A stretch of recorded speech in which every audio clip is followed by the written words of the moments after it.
Qiyamət günü belə bir acı gülüşlə insan qarşılaşacaq ki, mən nə istəyirdim? Mən sən demə heç nə istəmirəmmiş.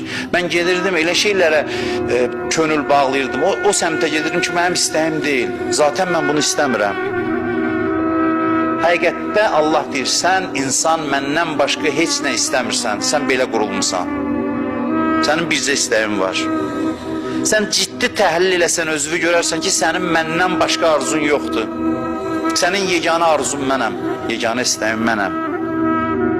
Sən səhv edirsən, sənin köklü səhvin budur ki, sən elə düşünürsən ki, sənin arzuların var, sənin arzuların yoxdur. Arzular cəm halda ola bilməz. Sənin bir arzun var, mən səni yaratmışam, səndən xəbərdaram. Səni elə qurmuşam ki, sənin bir arzun var. Sənin 100 dənə arzun ola bilməz. Sənin bircə arzun var, o da mənəm.